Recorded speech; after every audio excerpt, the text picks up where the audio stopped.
Commençons par quelque chose auquel peu de personnes pensent. Où est votre tête quand vous marchez? Cela peut sembler trop simple pour être important. Mais votre tête est comme le volant de votre corps. Là où elle va, vos épaules suivent. Votre dos aussi. Vos hanches aussi. Si vous regardez toujours vers le sol, votre posture s'effondre lentement vers l'avant sans même vous en rendre compte. Avec le temps, cela place votre poids au mauvais endroit. Cela déplace votre équilibre vers l'avant et rend vos pas moins stables. Je comprends pourquoi beaucoup d'adultes âgés marchent la tête baissée. Vous voulez voir où vont vos pieds. Vous ne voulez pas rater une marche, trébucher sur un tapis ou glisser sur le trottoir. Cela semble plus sûr. Mais voici le piège. Regarder constamment vers le bas augmente en fait votre risque de chute. Vos épaules s'arrondissent, votre dos se courbe et votre corps penche vers l'avant. Cette posture tire votre centre de gravité devant vous. Cela facilite les trébuchements. Et quand vos yeux sont collés au sol, vous ratez ce qui arrive 10 ou 15 pieds plus loin. C'est comme ça qu'une petite fissure dans le trottoir peut vous surprendre soudainement. Alors, quelle est la meilleure façon? Les kinésithérapeutes suggèrent souvent quelque chose appelé la règle 80-20. Cela signifie 80% du temps, votre tête et vos yeux devraient regarder droit devant. Et seulement 20% du temps, vous devriez jeter un coup d'œil vers le bas, avec vos yeux, pas avec toute votre tête, juste vos yeux. De cette façon, vous restez conscient de l'endroit où vous marchez sans sacrifier votre posture. Essayez de garder votre regard 10 à 15 pieds devant vous. Que vous traversiez votre salon, descendiez votre allée ou marchiez dans l'allée du supermarché. Cela peut sembler inconfortable au début parce que regarder vers le bas est devenu une habitude. Mais avec un peu de pratique, vous remarquerez que marcher la tête haute garde votre corps plus droit, vos pas plus équilibrés et votre confiance plus élevée. Parlons maintenant de quelque chose auquel vous n'avez peut-être pas pensé depuis des années. Vos bras. La plupart d'entre nous pensent que marcher, c'est tout dans les jambes. Mais la vérité est que vos bras jouent un grand rôle pour vous garder équilibré. Ils agissent comme des stabilisateurs naturels. Chaque fois que votre jambe droite avance, votre bras gauche devrait se balancer vers l'avant aussi. Et la même chose pour l'autre côté. C'est un rythme intégré que votre corps a appris quand vous avez commencé à marcher enfant. Et pendant des décennies, cela vous a aidé à rester stable sans même que vous le remarquiez. Mais en vieillissant, ce balancement naturel des bras s'estompe souvent. Parfois, l'arthrite ou la raideur dans les épaules rend plus difficile de bouger librement. D'autres fois, les habitudes s'interposent, comme toujours porter un sac, s'appuyer sur une canne ou même garder les mains dans les poches. Et pour beaucoup d'adultes âgés, la peur joue un grand rôle. Quand vous êtes nerveux de tomber, votre corps se tend instinctivement. Vos bras arrêtent de bouger naturellement parce que vous vous préparez, presque comme si vous vous prépariez à quelque chose de mauvais. Malheureusement, cette raideur rend en fait plus difficile de garder l'équilibre.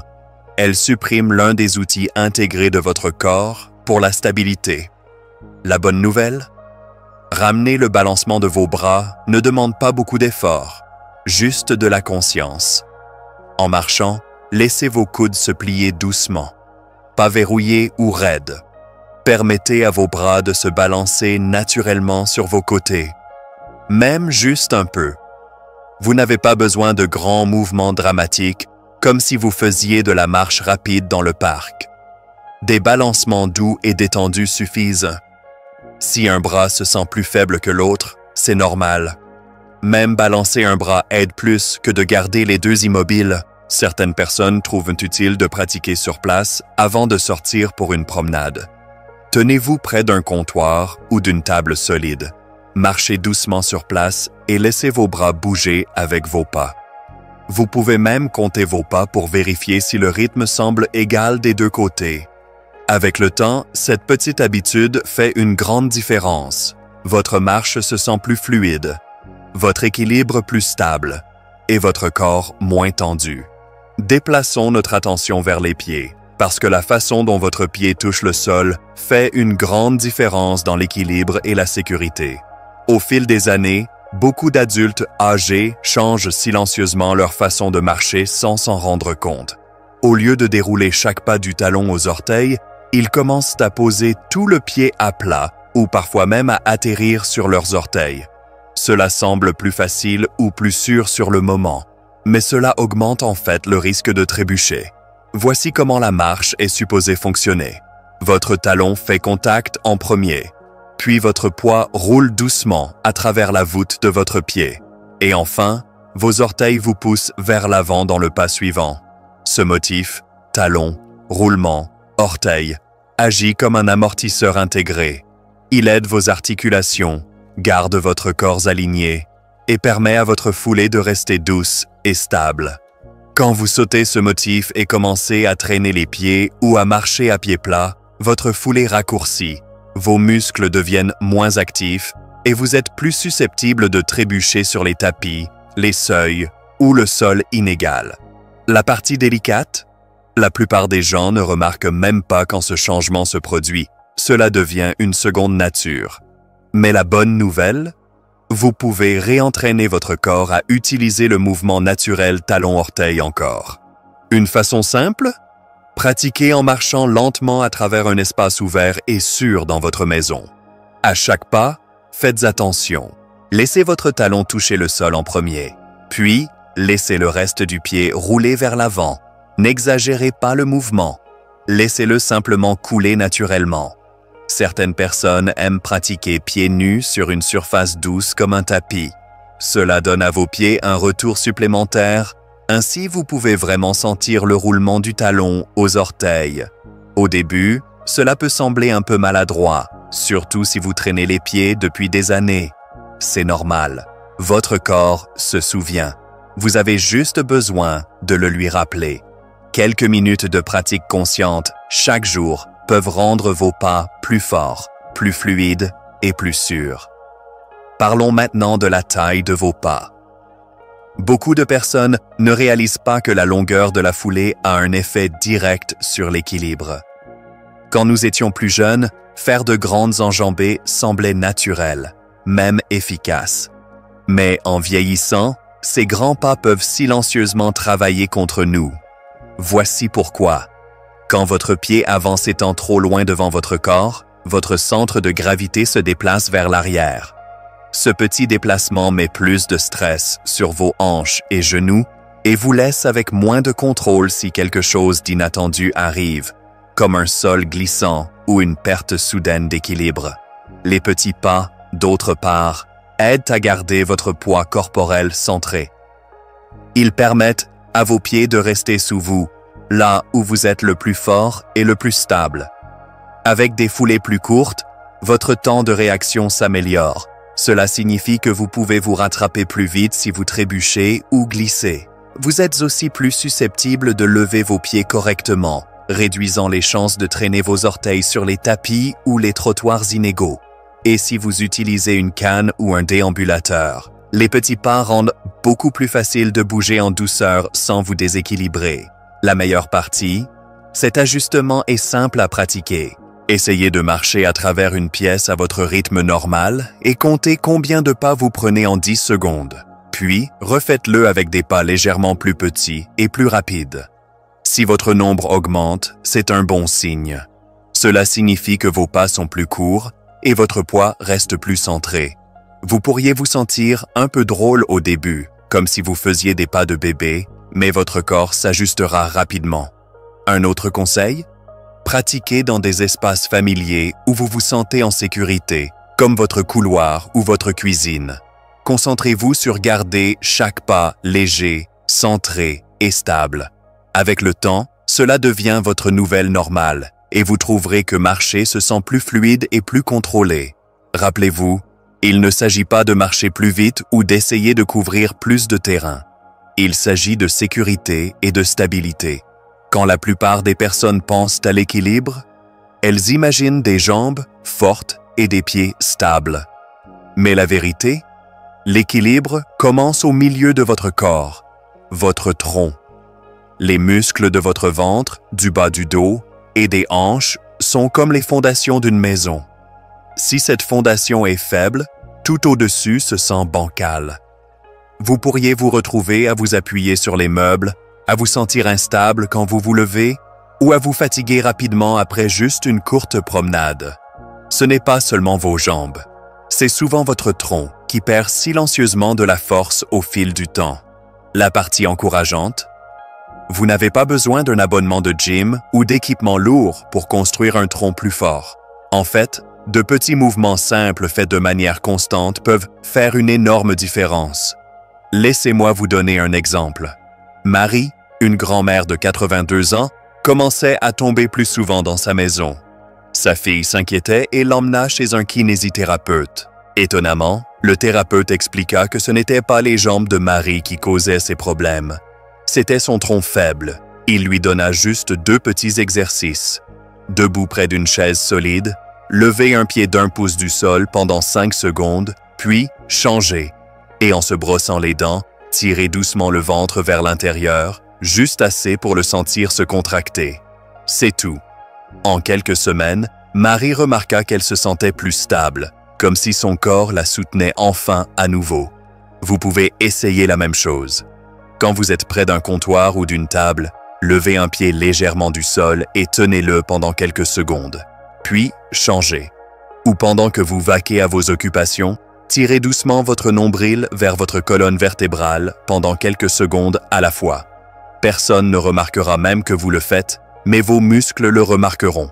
Ces petits efforts construisent une force invisible qui se manifeste dans votre posture, dans la stabilité de vos pas et dans votre confiance en vous déplaçant dans votre maison. L'une des causes les plus sournoises de chute n'est pas l'encombrement ou les gros obstacles. C'est les petits changements dans le sol sous vos pieds. Un tapis, un carrelage brillant, un seuil de porte ou même une marche dans l'ombre peuvent tous vous déséquilibrer si vous n'êtes pas préparé. En vieillissant, notre perception de profondeur et notre temps de réaction ralentissent, juste un peu. C'est normal.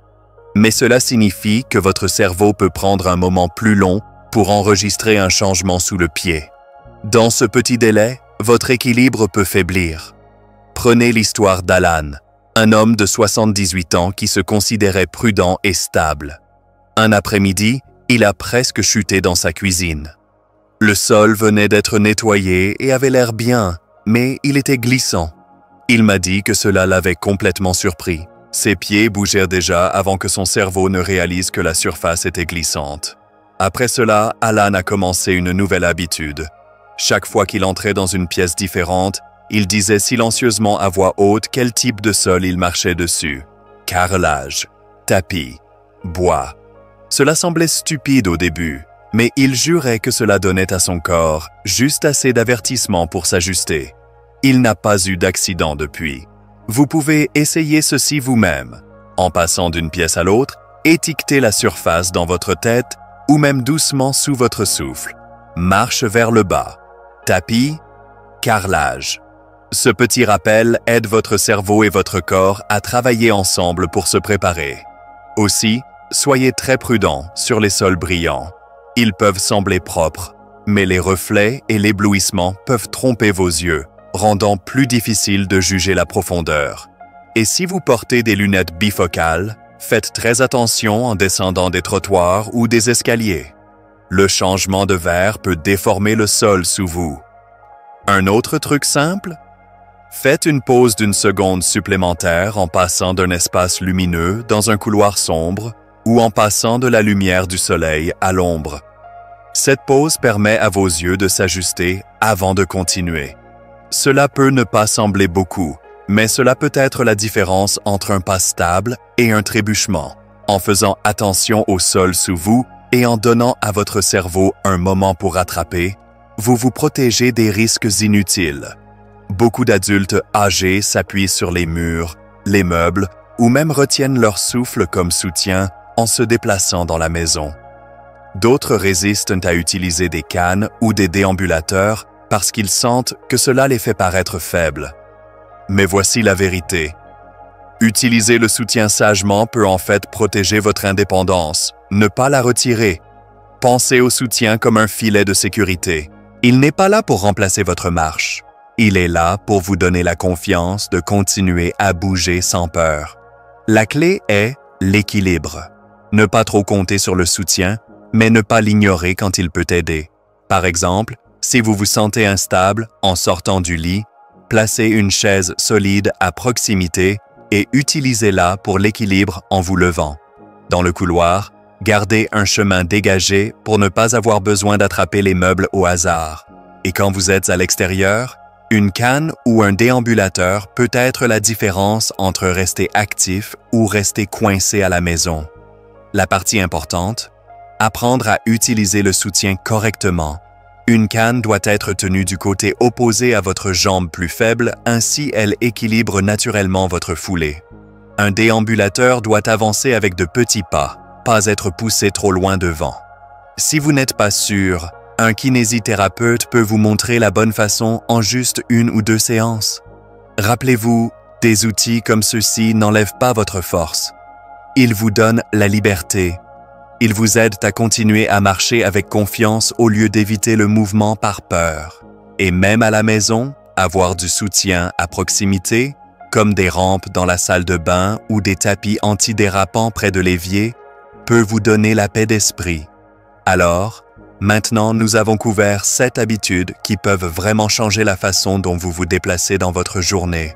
Chacune peut sembler petite seule, mais ensemble, elles s'additionnent pour un changement puissant dans votre sécurité, équilibre et confiance. D'abord, vous avez appris comment la position de la tête guide tout votre corps. Puis, le rôle du balancement des bras comme stabilisateur naturel. Nous avons examiné l'importance de la marche talon-orteil et comment les petits pas vous gardent plus en contrôle. Vous avez découvert comment la force du tronc est la clé cachée de la stabilité et comment la conscience du sol vous garde alerte aux changements sous les pieds. Enfin, nous avons parlé d'utiliser le soutien sagement, pas comme une faiblesse, mais comme un outil intelligent qui vous aide à rester indépendant. Ce que ces 7 habitudes ont en commun, elles ne vous demandent pas de dépenser de l'argent, elles n'exigent pas des heures d'entraînement, et elles ne vous demandent pas de devenir quelqu'un de différent. Ce sont des ajustements simples que vous pouvez commencer à pratiquer aujourd'hui, là où vous êtes. Et chaque fois que vous choisissez de lever la tête, balancer vos bras ou faire un pas conscient, vous vous envoyez un message puissant. Je contrôle encore mon mouvement et je n'ai pas fini de marcher vers l'avant. Maintenant, j'aimerais avoir de vos nouvelles. Laquelle de ces 7 habitudes vous a le plus surpris? Laquelle comptez-vous essayer cette semaine? Partagez vos pensées dans les commentaires ci-dessous. Vos mots pourraient donner à quelqu'un d'autre le courage dont il a besoin. Et si vous avez trouvé cela utile, n'oubliez pas d'aimer, de vous abonner et de le transmettre à un ami ou un membre de la famille. Vous ne savez jamais qui pourrait avoir besoin d'un rappel qu'une marche plus sûre et plus stable est possible. Merci de passer ce temps avec moi. Rappelez-vous, vos meilleurs pas ne sont pas derrière vous,